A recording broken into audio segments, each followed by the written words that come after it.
Hi, everybody. My name is Mohita, and we have Rinkal Dhillon with us today.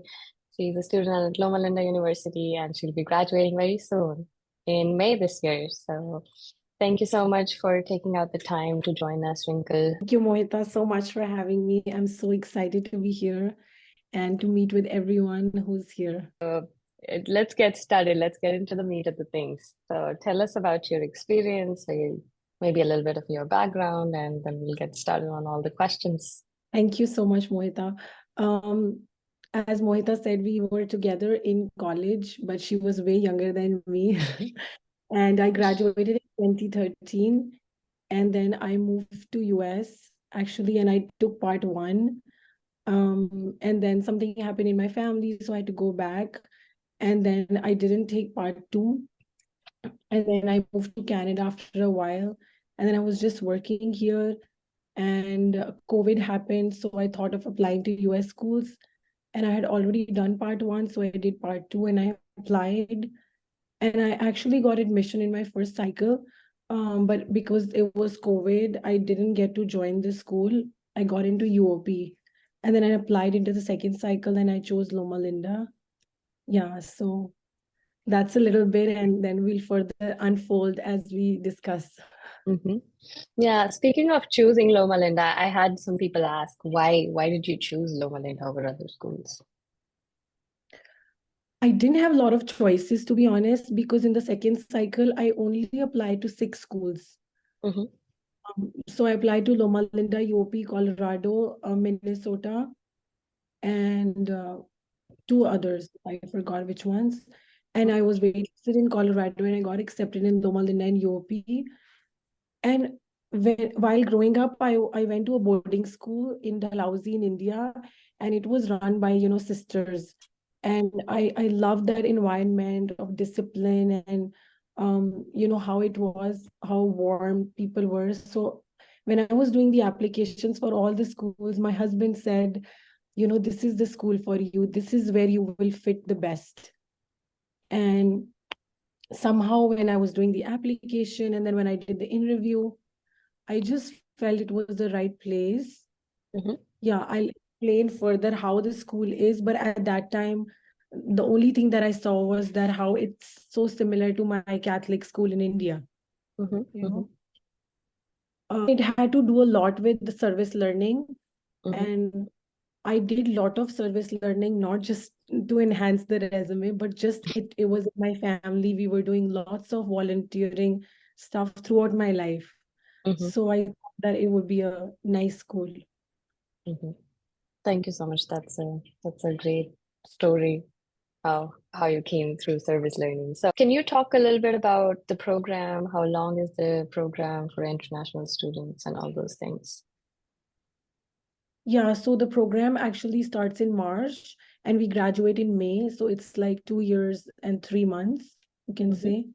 Mm-hmm. Um, so pretty much in the first year, we just do theory and we are in the labs doing work on typhodon. It must be the same in your school as well, Mm-hmm. right? Mm-hmm.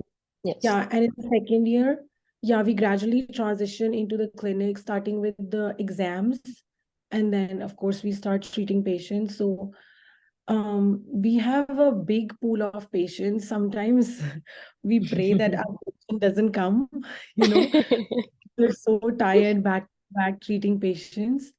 And Mm-hmm. also I had a lot of gap because I graduated in 2013 and I was joining Mm-hmm. school after Mm-hmm. 7 years. So I wanted to go to a school which has a big pool of patients. Mm-hmm. So I think Loma Linda was very helpful in that sense. Mm-hmm. Regarding the program, I felt that the theory part was really easy because how we're in India, we're used to like the long answer questions, but here we Mm-hmm. only had multiple choice. So they were really easy. Mm-hmm. Um, the clinics is a little bit different from India, as you also might know, like the way we work, but ultimately class two is class two, right? Mm-hmm. Mm-hmm. They try to seek perfection. So, Mm-hmm. everything takes time, like every appointment is 2.5 hours. Right. So yeah, what else about the program? We have a lot of opportunities in between, Mm-hmm. if we want to shadow the specialists or get any advanced education, you can always chat in your free time. And then we have a lot of extracurricular activities in our program because they just want to make it fun, and they don't want us to miss home. So like every single day there is some activity. That's awesome. Okay. So how do they evaluate supplemental application? So I will not be able to say that I know how they do it, but I can tell that how I did the questions. So Loma Linda is a very faith-based university, and they would love you to abide by their rules, So answer every question in a way that you're very religious and you're spiritual, and just like right from your heart. I don't think I can explain enough, but I took screenshots of some of my answers that I did. I don't have all, but I'm going to share it with you. If you want to share it on the screen, I don't mind. So I'll share it with you. So I'm a Sikh. So I explained in detail about Sikhism, like in detail about Sikhism and what are the things Sikhs usually refrain from, and these are our values, and this is what we do. At the end of the day, Loma Linda wants people who are very helpful, towards others. So they think that if you have a spiritual mindset or religious, somewhere you will be a person who loves helping others. I think that's the foundation of the school. And try to be like very detailed, mention about all the gods you believe in, and if you're a spiritual person or religious, Yep, makes like sense. in the school they don't ask you this ever. Like they've never asked me this question, are you religious, are you spiritual? No, there's nothing like that. It's just that they want to check mark that you are a person um who is God fearing and who believes that a supernatural power exists. Makes sense. Do the questions remain the same every year, or do they change it? The questions are The same questions since for same. yeah. I remember answering them back in 2019. Long How was paragraphs. I interviewed at Loma Linda, and I was more inclined towards Colorado at that time, so I chose Colorado. How is the environment? I think you already answered that. How is the environment at a faith-based institution? How is it different from a regular institute, say? So we get to meet a lot of people from other schools when we go to conferences. So I think Loma Linda is definitely different. Yeah, I don't know how to explain that in that sense, but it's a school which is different because, of course, its foundation is, based on the values that they have. There are teachers who stay after even 7 p.m. to help the students. I don't think that happens in any school, as much as I've heard. That's one. Second, it's a very, friendly family kind of environment. So like everyone in the school knows my husband. All the teachers know you. My husband can go to school in the evening with me if I'm practicing. So it's very family based. Then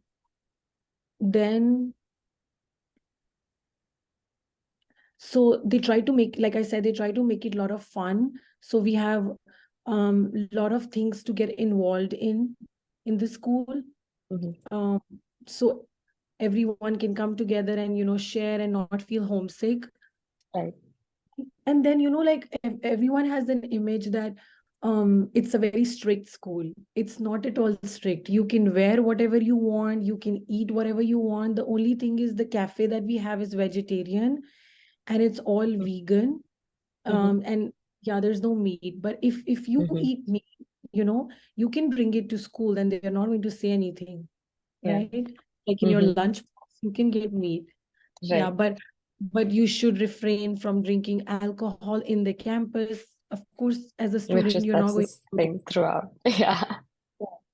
And I would say there is a documentary on Netflix, which is on Loma Linda, and everyone should watch that. And I'm not sure if everyone knows, but Loma Linda is one of the blue Blue zones, and there are zones. Mm-hmm. yeah, there are only like 7, I think, blue zones in the whole world. And Mm-hmm. most people have the same faith. They sleep on time, they eat healthy, and the restaurants usually close really early. So it's a very simple lifestyle. But if Yeah, you are a person who likes nightlife, you can always go out to LA and there are so many right, places. But just like right. within the city, people Mm-hmm. try to be healthy. And I actually really like that. And that changed me as a person a lot. So when I come back to Toronto now, everyone says you've become so boring, because yeah, because here like restaurants even remain open by 2, and now Yeah. I've become a person like by 6 I'm like, let's have dinner, you know Right. and yeah, all our neighbors, they sleep by 7. Ours is the only house that is not shut.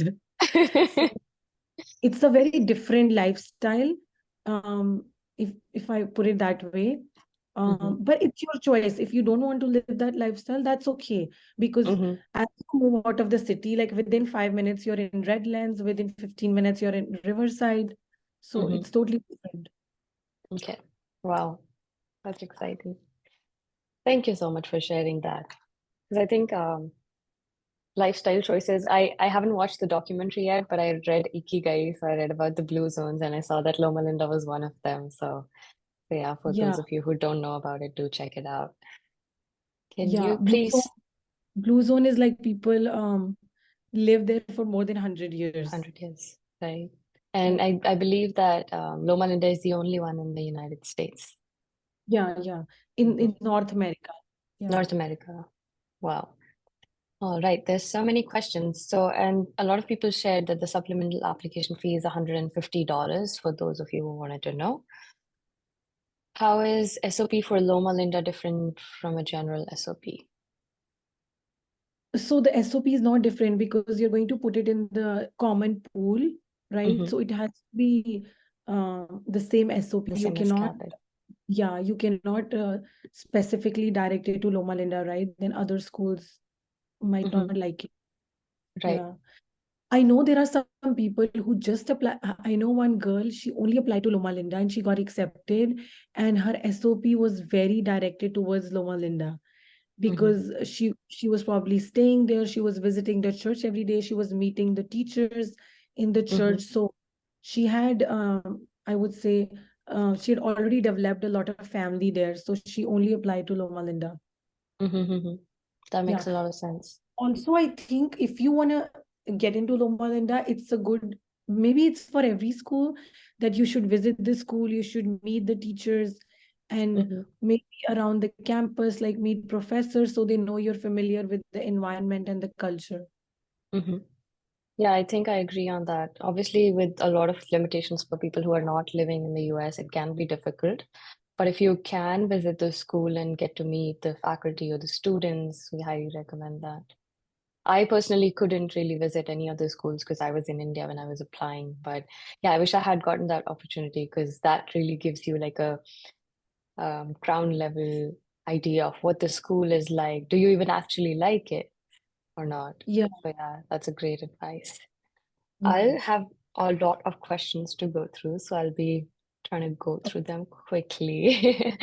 Uh, Yeah. I mean, just so I don't miss anyone's, just in case I do, please feel free to pop your question back into the chat again.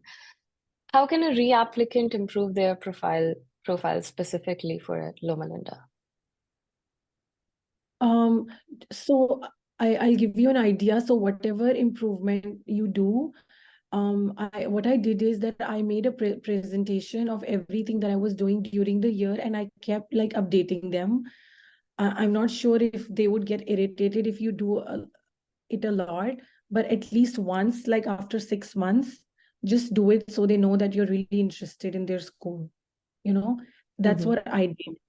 Um, and in terms of improvement, just like the general things that you do for other schools, CE courses or any bench test courses or any research you've done, just like any other school. Right. I would What agree on else would that. you recommend? Like, I think that during the cycle, mostly people are drained, by the end, and they have a very little time to do something. Right. I would suggest that if you have submitted the application, I don't know about other schools, but what Colorado does is that if you have applied again, if you're putting in the same personal statement and same, basically all the documents, they're going to look at it and think that you did not really do much effort into improving compared to last year. Because what they do is if you have applied again, they'll print out both of your applications and look at it and see what has changed. So just showing what you have built over that year and what has changed. Have you done something new? And it might not be a lot of things, but even if you haven't done anything, I would still suggest rewriting your personal statement. Yeah, definitely, because you come across as a lazy person if you don't rewrite the SOP. But for questions, I will say that for Loma Linda, I did not change a single word because I thought these are my beliefs. So why do I have to change them? Right, right. I didn't change anything, but it's your call if you want to change them. But for the questions, I didn't. But you're right. For everything, they should change. Right, Yeah. right. For the application, SOP must change. Or letter of recommendations, I think The could same, I also think. change. Could change as well. You know. Right. I I mean, mean, I could would something. that's subjective because Yeah. I know that a lot of people are not able to go back to their home countries and get a Yeah. new red letter. But let's say you started working for a new dental office or some new opportunity came, maybe you're in a research, then maybe getting a letter from them might be helpful. Yeah. Hmm. And I think you should be really active during that year. Be it anything, like it doesn't matter Hmm. what you're doing, but do something. Yep, 100% with your recipe. That's a big loaded question. Do you want to take that? Yeah, I was gonna say don't start it with a quote. It's so boring, you know, Hmm. 'cause it's not you, you know. Yep, yep. Like have Hmm. anything that is catchy and that's you. Actually, I'll tell you about my SOP. The first SOP that I wrote and I submitted, when I read it the second year, I didn't like it because I didn't feel that when I was reading it, it was me, Hmm. you know. So Hmm. when you read an SOP or when you share it with your friend, just ask them, does it reflect my personality? Does it reflect the qualities I have? Hmm. Because most of the people who send me their SOPs, they always have their resume written. Yep. So I would try to include a lot of interesting stories, and through those stories, indirectly, they should reflect your qualities, you know? Hmm. I agree. Yeah.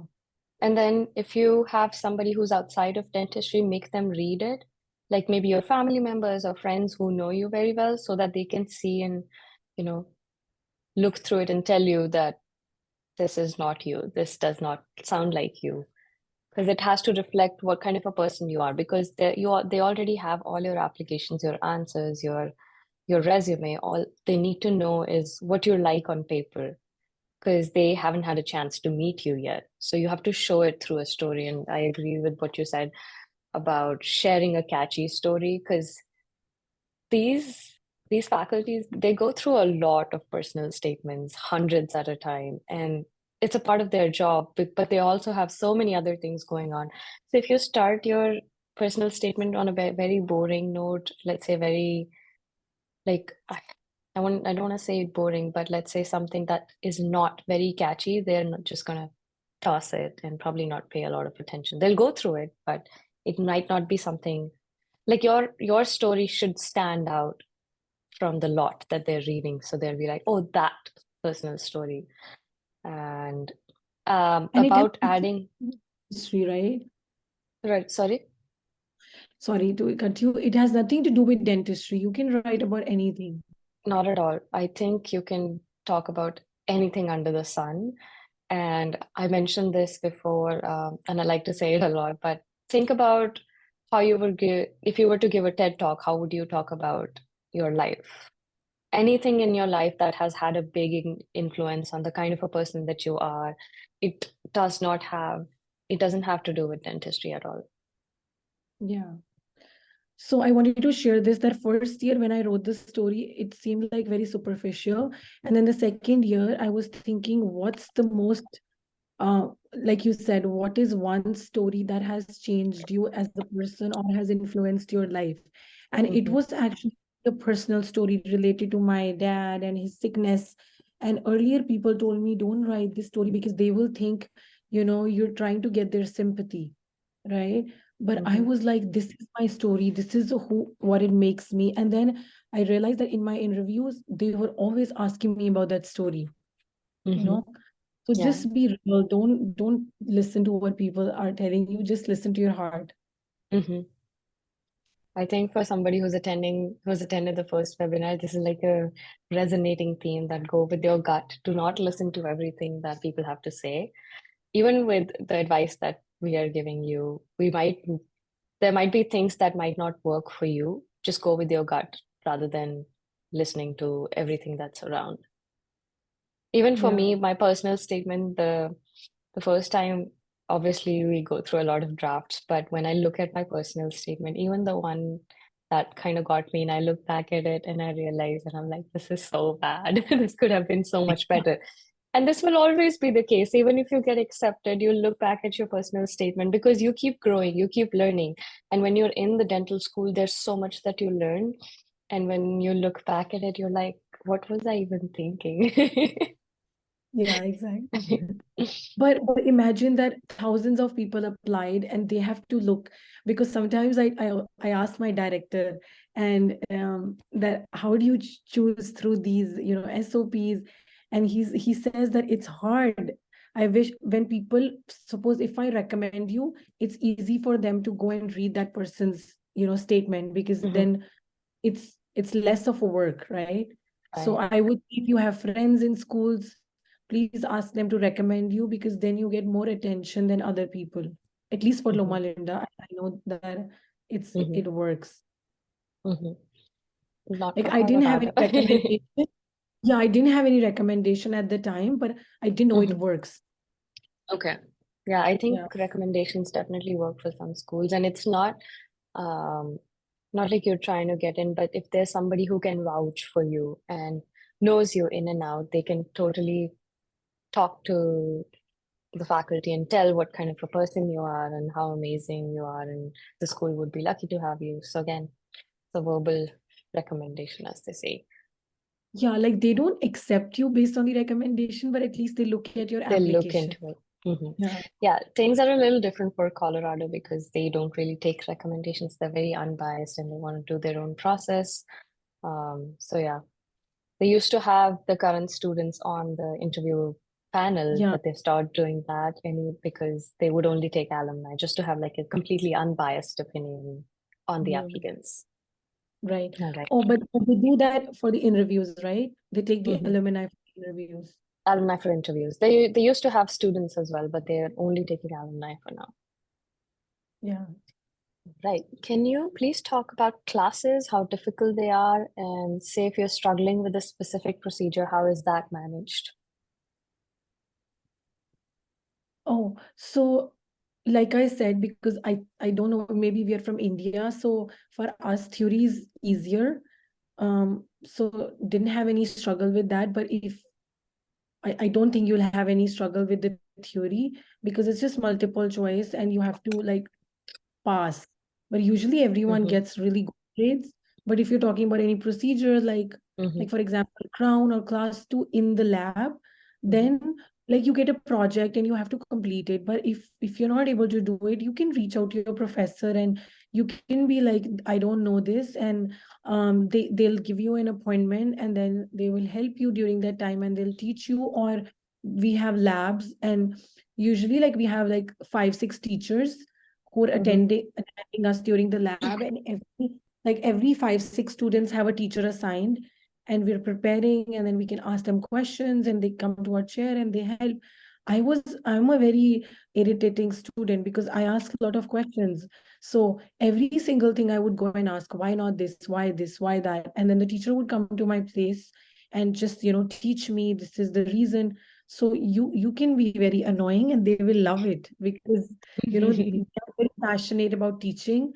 So if you are that kind of person, they will actually love you as a student. They they might not like you if you're a person who doesn't ask any question ever. I was going to say that I'll disagree you when you first started off by saying you're an annoying student because the faculty here really loves to teach, and that's why they're doing it because they could easily go out and make a lot of money as a practicing dentist, but they're teaching but because they like to teach, and then obviously they love students like you who keep asking a lot of So questions. so funny. Sometimes you ask them a question and you think you'll be done in 5 minutes, but they'll go on for 30 minutes.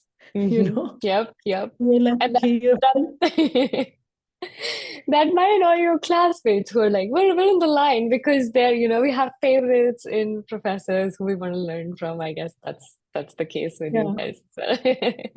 Yeah, like it's so different from India because in India, I never liked studying dentistry because anytime I had a question and I would ask my teachers, and they would either try to avoid or just like, give an answer that I wouldn't understand. So then I Mhm, lost hope and interest. But mhm. here, like, they're so different. Right.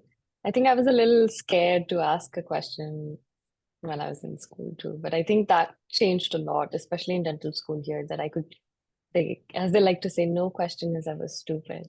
There are only Yeah. stupid answers. No, actually, it was not only you who was scared. I think I was scared too. Everyone is. hmm hmm Yeah. I was very scared because I was like, can I really go and ask this question? But then, yeah, you open up it. They're very helpful. The faculty are very helpful. All right. Let me see what I missed. In bench test, what preparations are asked for Loma Linda?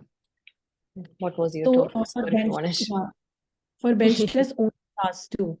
Some Mhm, students confuse each other every year. Oh, there might be crown. There is no crown. Nothing till now. At least there is only class two, and they mhm, want like a perfect class two. mhm. Yeah, I Yeah, remember that I had friends who like nicked the adjacent teeth. Even if you like do a slight nick, it kind of puts you in already a disadvantage because there's so many people who are making such good class twos. And you have yeah. ample I time. How much time do you yeah. get? There Three is hours? so much time. I think they have like 6 hours or 5 hours. Oh Yeah, wow. so much time that sometimes you spoil it because you have too much time. I was gonna add that I think it's when you feel like you're at a good point, just stop the prep. Because it Yeah. happened with a lot of us. Yeah. What? I'll tell you a little story. We're making it so long, but this is so important. One Mhm, of the people who came to take the bench test last year did opposite teeth for both. There were two teeth, like I think one premolar and one molar. So I think if it was three, that person did 14, So it was totally opposite. And we in the bench test, we were thinking, oh no, this student is not going to pass. And then I talked to my director and I asked him, and oh, how about that student? Because I was so curious. And he said, I think it was a boy. He said, that boy had the best class twos. So it Oh didn't my even matter. God. It didn't even matter if it was on the wrong teeth. Of course, it Wow. matters. It's unfair. You have to hmm be more vigilant. But if they were so good, he could not reject that student. So he invited him for interview. At least he gave him a chance, you hmm know? hmm So That's yeah, sometimes we don't, there's no rule, right? It depends right. on Exactly. yeah, it depends on the Exactly. person who's evaluating. Or maybe if there was another person who did it, who evaluated, they hmm would not consider it. hmm That makes sense because I mean, even for Colorado, I know that there's so many people who take the bench, and then for the bench, there's no strict criteria because you're coming to school. This exam is for school, so they're not looking at all the critical, like I'm sure they're looking at the critical errors according to the ADEX criteria, but they don't strictly follow ADEX. They want to see, are you teachable? Like, are your skills to a level where you can be taught and you'll be a good dentist? So again, it's the skills that matter. Yeah, Mhm. exactly. Correct me if I'm wrong, there's no radiographic interpretation exam anymore, right? Yeah, no, yeah, no, not anymore. Yeah, I Okay. think they used to have it before. Okay. Does applying late matter? Yeah, it does because Loma Linda is on rolling basis. So if you apply late, because they invite a lot of people.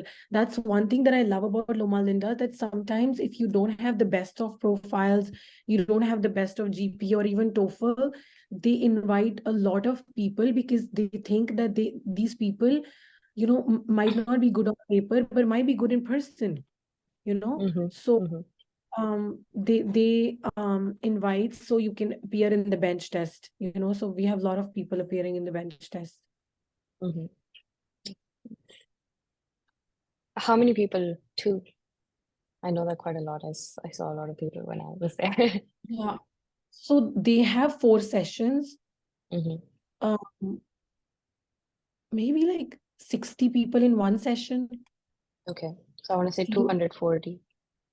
yeah, probably Mm-hmm. that many for Mm-hmm. the bench test. That's what But I thought. I tried to check the exact number Mm-hmm. because they don't tell us in numbers, but I'm just assuming based on number of chairs that get filled every year, like in the clinic. Mm-hmm. Yeah, Makes sense. Do they accept home-based TOEFL? I think somebody answered it before. They do accept home-based TOEFL. I don't know about that because home base Mm-hmm. came in COVID, Mm-hmm. so I'm not sure. I think the website said they do, and I think the minimum requirement is 100 for TOEFL. Yeah, I would say TOEFL matters for every school, so try to score as high as possible. Sometimes if your Mm-hmm. TOEFL is low, the application is really good, they might not invite you, Mm-hmm. even especially for UOP. Mm-hmm. TOEFL is so important. Yep, and especially for Indian applicants because the competition is a lot. So Yeah. yeah, definitely score higher. I have a question. Does the school prefer people with GC or citizens? I know it accepts all, but some schools do tend to prefer. Yeah, Loma Linda has no preference. We have Mhm. people who are on H1B every single visa, so no Mhm. preference. Great.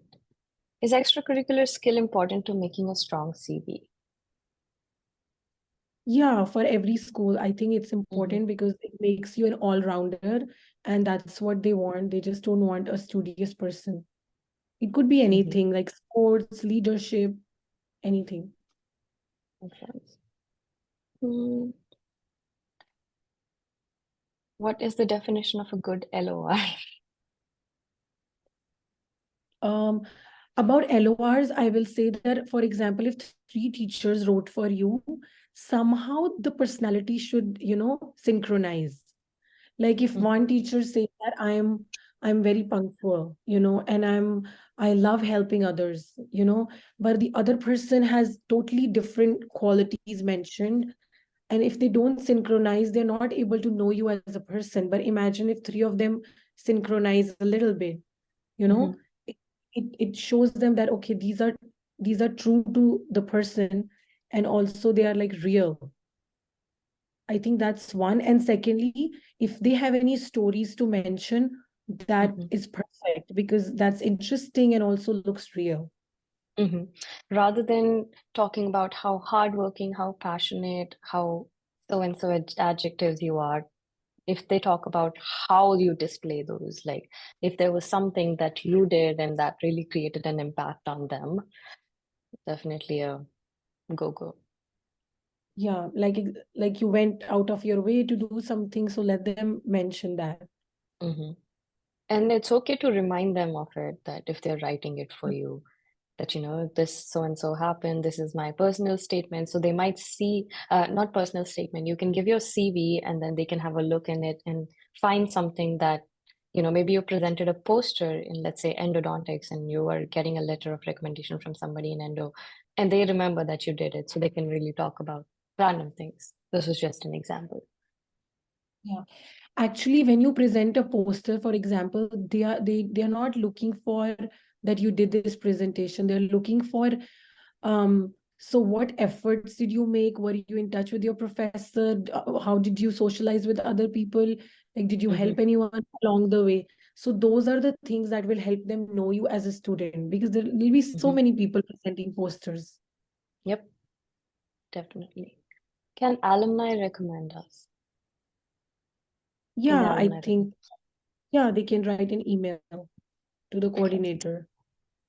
perfect. The grading is changed. How is it calculated? What I'm assuming this is for the bench test. How is the grading? How does the grading work? Because I know you could give them a call and ask for the score that they got on the bench test. Yeah, Yeah. yeah. You don't even need to call them. Once you're done with your bench test and they send you the results, after a few days, they'll send you your score. So Okay. yeah, the grading is pretty strict because everyone does well. Everybody knows it's a class 2. They all prepare on molars or premolars. So I will say that it's strict. I got 4.5 in the first one, and uh, first year, second year, I got 5 out of 5. But I know when I got 4.5, there were very, very minor mistakes. You know, maybe the 90-degree was not there, or the I don't remember now, but like the reverse S curve was not perfect. So think like there were little errors, but the second year that I knew that everything is perfect. So I would say I only prepared looking at Dr. Stevenson's videos on YouTube, and he makes the perfect cavity. So if you are like near there somewhere, not aesthetically, but technically, you know, so they will evaluate it aesthetically, but technically, like you Right. should have all the criteria fulfilled. Makes sense. Um, Sorry, there's so many questions I'm missing. What's the average score? Do you know the average score of people who got invites for the interview Average score for the bench or the test. bench test? Yes. I would say for Indians, definitely 5 out of 5 or Five. 4.5. Yeah, if someone got in with 4, that means they have an amazing resume. And then other people, other countries, they are flexible. It could be even 3.5 or 4, 4.25, you know, 3.75. Yeah. I, I think everybody knows when they go to take the bench test how to do it, but it's just how well you manage your stress. Yep. I would say one thing that really helped me was that when I started the bench at Loma Linda, I did not pick up the handpiece for the first 5 minutes because I think that's when the nerves are really, getting to you and you're very stressed out. So just sit back and relax. You're going to have a lot of time. You can sit and wait till the nerves, get better and you cool off and you feel relaxed and then get started, I guess. And they are so helpful, you know, they try to make the environment really hmm friendly and nice and not strict, you know. Exactly. Give us instructions like imagine when you were here for the bench test, how would you have expected the students there to behave with you know? Mhm. Yeah. What are the things we can do apart from INBDE and TOEFL and possible DA? Any suggestions? I think we touched on that. How to make your profile stronger. I Anything you want think to add? get in touch with all the aspiring students and see what they're doing, because we are not in that moment right now, so we wouldn't be the best people. Like just make a lot of groups and socialize, and yeah, try to find out that way. Mhm. Yeah, I think talking to people who are applying, if you see somebody you would like to talk to, there's so many, you can reach out to them on direct message right here, right now, and then, or maybe the WhatsApp group that we've created, you can talk to people because that talking really helps because you might save a lot of money and resources by selectively applying to schools. I'm not saying don't apply to as many schools, but if time and resources allow, you can plan accordingly and strategically. And then talking to people who are applying definitely helps because they can advise you as well. Because I Yeah, think I applied definitely. to some schools where they only accept green cards and citizens. They don't explicitly mention that, but since it was my first cycle, I wasn't aware of a lot of things. But when I actually had applied and I met so many people when I was preparing for the bench, I realized that I had wasted a lot of money on some different schools where I could have just avoided applying. Yeah, that's very right. Should we explain gaps due to personal problems in SOP? Of course, I had 7 years of gap, so you have to explain. This year they have changed it to 35 score. Those who got invite depends on the nationality, but average was 25 for Indian, and for Indians it's 30. So I think they've changed the scoring Or what? for Loma Linda for bench test. Oh, scoring. So it's out of 35, Oh, it's the out of 30. the marks. Okay, but it Right. means Pardon me? I said it means the same thing, though. Right, It's exactly. more calibrated now. Makes sense. Do they consider applicants with INBD taken more than 5 years ago? INBD only didn't start 5 years before. INBD Right. recently started, Yep. So that's what I'm thinking too. because I took part 2 in 2019. Yeah. It Part started one was after. there. Yeah. So I'm thinking even if they have taken part 1 and 2, I think you can still apply because the website says you can still apply with 1 and 2, right? There is only one school, Howard, in DC, that doesn't accept part 1 or part 2 or these exams more than 5 years, but mostly rest of the schools accept. Do they accept fresh graduates? Of course. They want people who are like old, young, in the middle. So every kind of people, and every single person in my class is so different from each other. And like we have people from 14 countries. And the youngest is like 25-year-old. Yeah, so yeah. What are the schools which accept? We can go with the schools which accept B1, B2. Do you want to add to maybe let them know which schools accept B1, B2 visa? It's hard to remember like that, but you can go on the website. But I know for UPenn has become really strict nowadays about citizens or Canadian residents. They accept both US citizens and even Canadian, because one of my friends got accepted recently and she's a Canadian resident, but they are not big on B1, B2. So I I wouldn't know. like. Yeah, I think UPenn has been like that as far as I can remember. They do not accept people on B1, B2, but I do know that, I mean, I was on B1, B2, so Colorado accepts Colorado, Washington, Loma Linda, UOP, All the UC, schools all the in California California. accept. Yeah. Yeah. I do know And that then even Alabama does not accept and even Vegas accepts. people on B1, Chicago B2. does. YC does not. UIC doesn't. UIC does not. Yeah. Yeah, and then what others? Boston does. What schools do you think do not accept students on visa, but on their websites they say accept? This is a very tricky question. I think you have to do your due diligence when applying. But we can definitely look into that. If they say that it's highly recommended that citizens apply or whatever, then that means they don't accept people on B1, B2.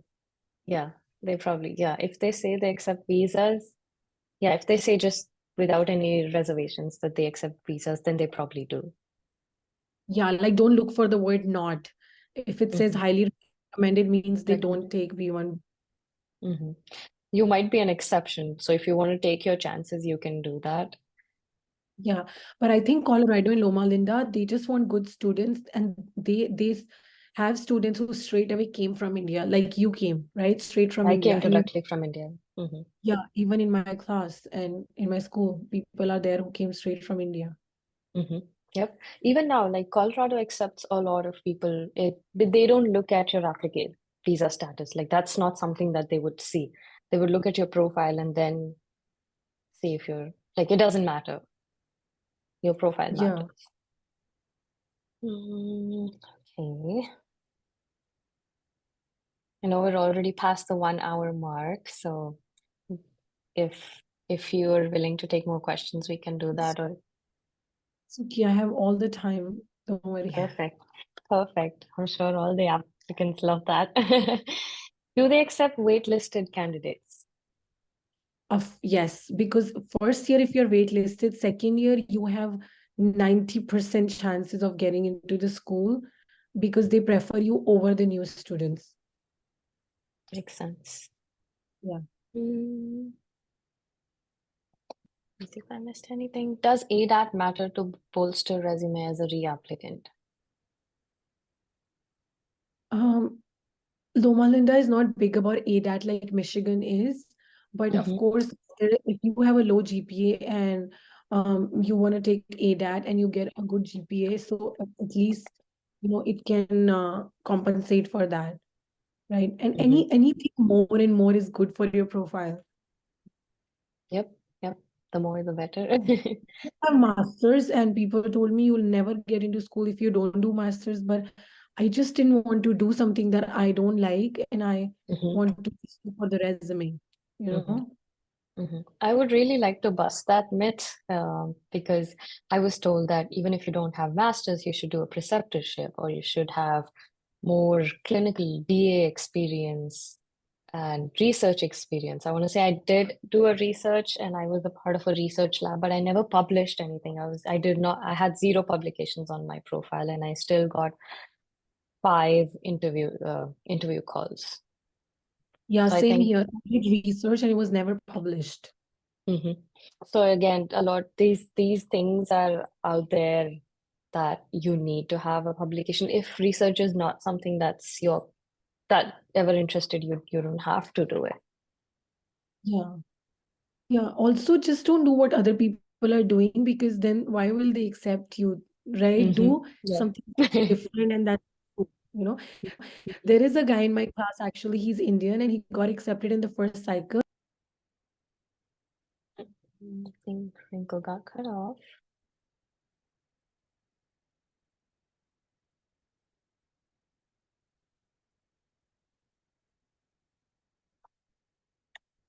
UID doesn't,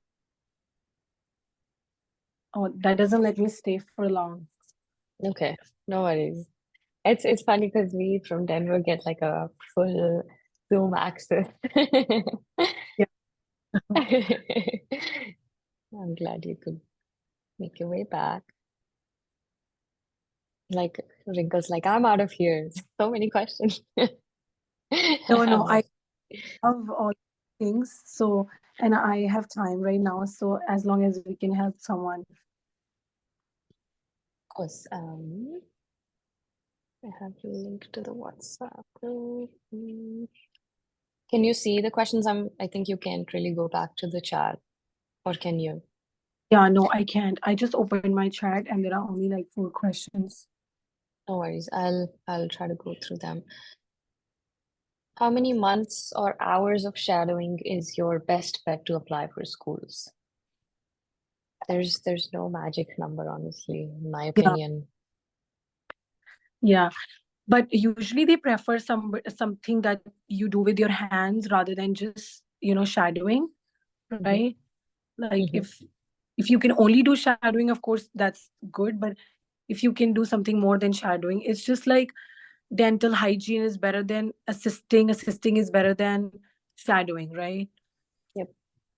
But again, if your visa limitations do not allow you, you can still shadow and make the most out of that experience. I personally was looking for a general dentistry practice to shadow at because I was only here for like 3 months.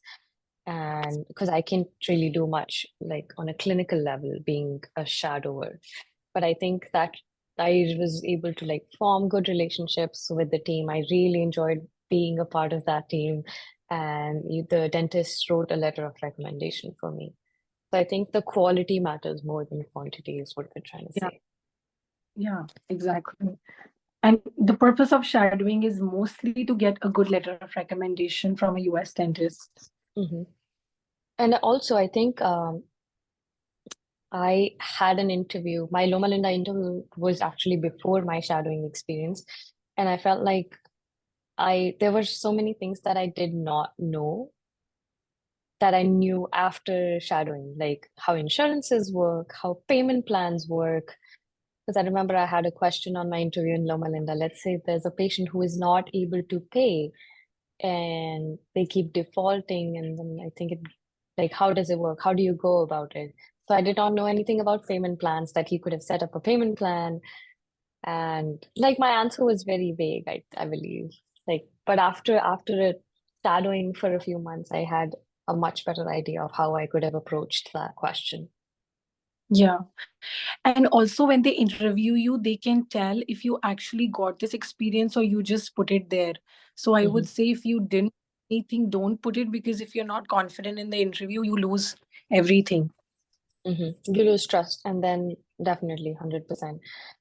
Speaking of that, I remember that you mentioned that do not put a quote in your personal statement.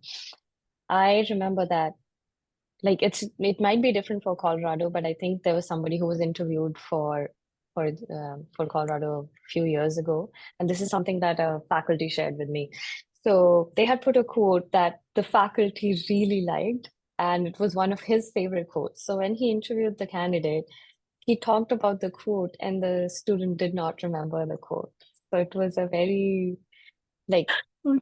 I don't have, for the lack of a better word, it was very Embarrassing. disappointing, yeah, and embarrassing for the student because I guess that was one of the reasons he or she was chosen. But yeah, if Yeah, you're putting a quote, make sure it's something that you really resonate with and it's something that's very close to your heart. yeah, very true. All right. Can you talk a little bit? Yeah. Mhm. Sorry. So, so when we meet people, we mostly meet everyone from California schools, and California is a very big state and has got a lot of population. So every single school, I feel like, has good amount of patients. Um, but some schools are more research oriented. And some schools are like in the heart of the city, where you can have other schools next to it, so the patients get divided, right? So I would say Loma Linda, because for 1 hour they don't have any hospital around, because the next one is in Southern California, which is like downtown, is an hour away. Mhm. So we have lots and lots of patients, and patients usually even drive from 2 hours away. And in the beginning, I used to wonder that why these people come to schools, for treatment.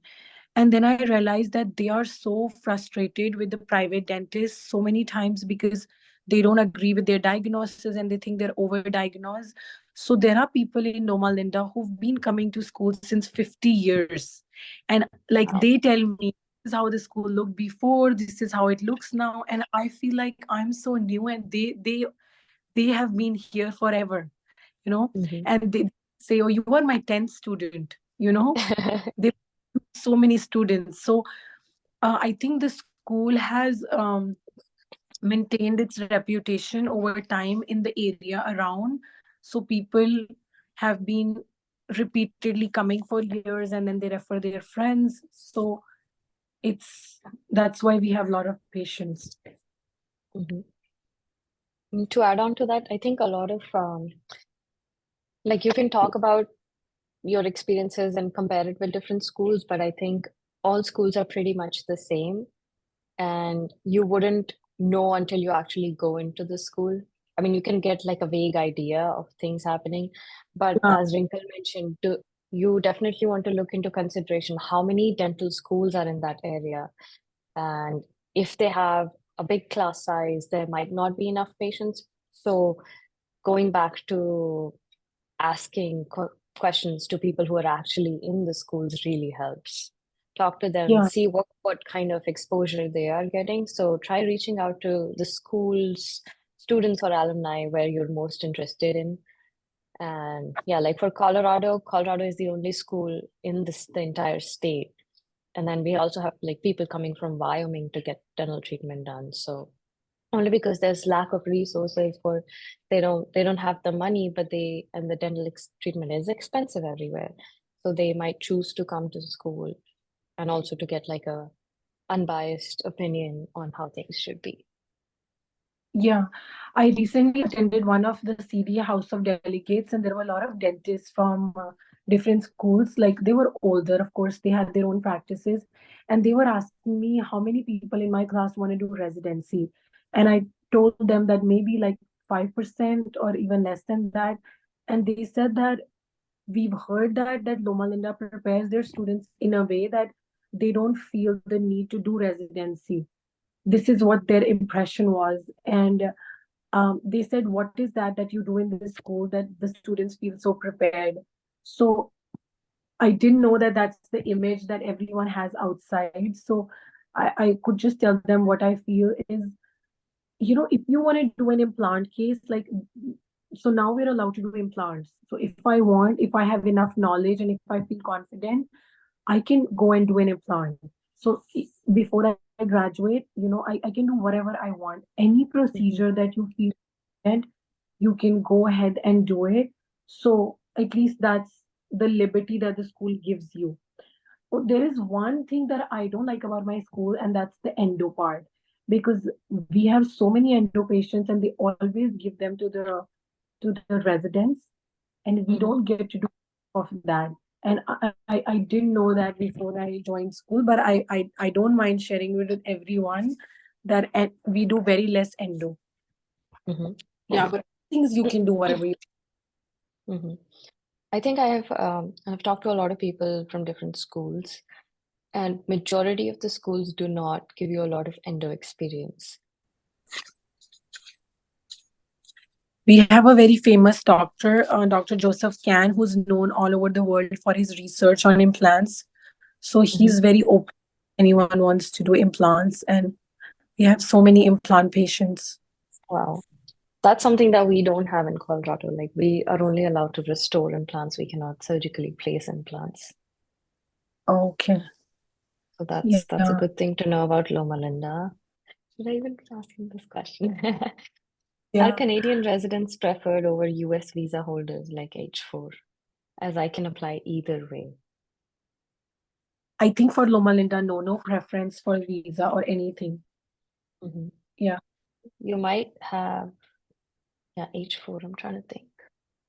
Yeah, not for Colorado as well, obviously. Suggestions, please, after graduation, how to continue in the US? I think you can answer that question better because Yeah.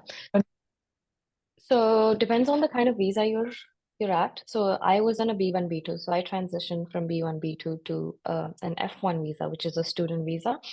And that gives you a 1-year OPT on which you can work and then apply for H1B if you want to work further in US. And again, transitioning from OPT to H1B, it's a lottery-based visa process. So you may or may not get it. And then you can work on H1B and keep renewing it.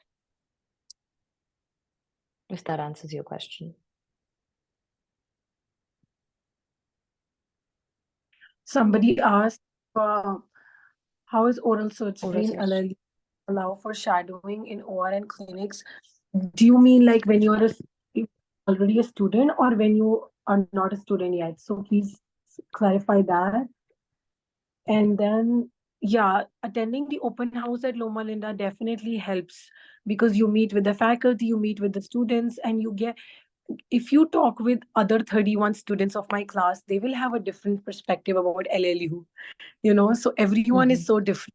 So the more people you meet, the better it is. And so I think, Mohita, this is for you. While you were on B1, B2 visa, what all you did on that visa before getting into that?